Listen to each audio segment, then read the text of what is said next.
graça e paz sobre a tua vida. Somos filhos de Deus, filhos da promessa de Deus.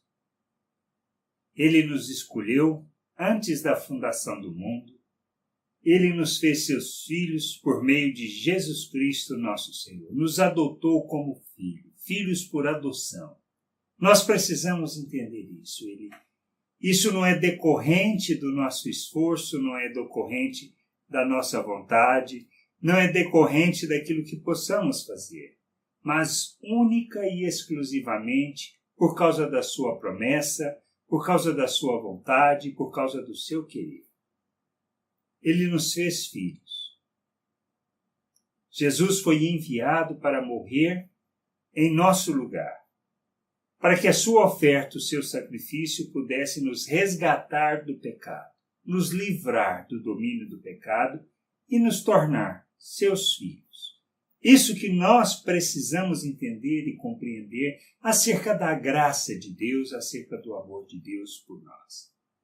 Simplesmente nos comprou? Não, fez muito mais do que isso. Fez de nós uma nova criatura, um novo ser, um ser espiritual.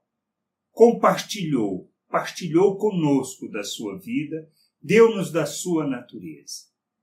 Somos coparticipantes da natureza divina, somos o templo do Espírito, a sua morada, a casa de Deus. Tendo esse entendimento, e compreendendo que somos filhos e filhos da promessa, como Paulo fala lá em Gálatas, lá no capítulo 4, versículo 28, Paulo fala assim: meus irmãos, vocês são como Isaac, são filhos de Deus por causa da promessa divina. É isso que nós precisamos entender. Somos filhos por causa de uma promessa que Deus fez.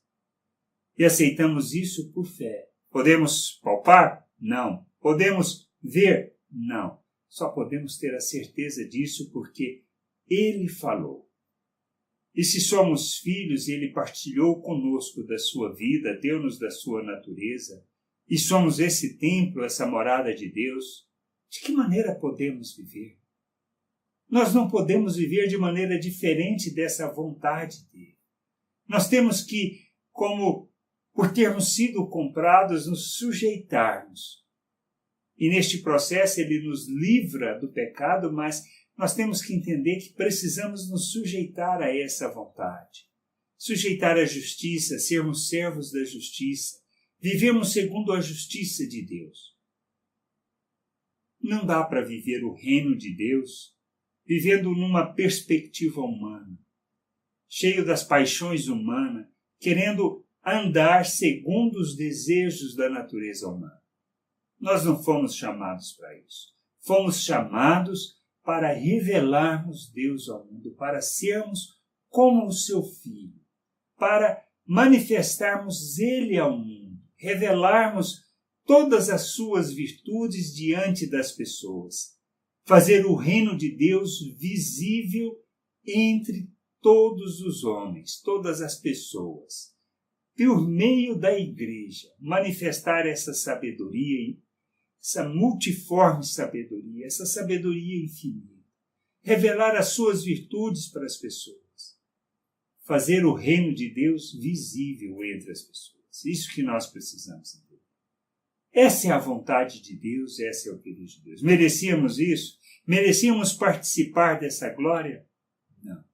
Mas Ele deu-nos da sua glória, para que revelássemos essa glória ao mundo. Por isso, como Jesus disse, se queremos ser seus discípulos, devemos negar a nós mesmos, tomarmos a cruz e seguir a Ele, seguir o seu modelo. Modelo que não sujeita à própria vontade, mas se submete à vontade do Pai para que ela se cumpra neste mundo. Isso que nós temos que entender. Nós não estamos aqui para correr atrás dos nossos sonhos, dos nossos desejos, mas sim para revelarmos Deus ao mundo, manifestarmos a glória de Deus. E fazendo isso, podemos fazer outras coisas nos lugares que estamos, com as oportunidades que temos de revelar o Pai. Nós podemos usar dessas coisas para revelar o Pai. Usamos do mundo, não somos do mundo. Ele nos não nos comprou para sermos do mundo, mas para sermos cidadãos do reino e revelarmos o seu reino no mundo. Por isso usamos do mundo, mas não somos do mundo. Nós precisamos entender isso. Não é o propósito da nossa vida correr atrás de sonhos segundo o pensamento natural, mas vivermos segundo a vontade de Deus. Que a gente possa entender isso, possa compreender que como filhos de Deus, filhos da promessa divina, não temos outra maneira que não fazendo da nossa vida uma oferta em favor das pessoas para que conheçam o Pai. Que a gente possa entender isso e nos sujeitarmos à vontade de nosso Deus e Pai. Graça e paz sobre a tua vida. Amém.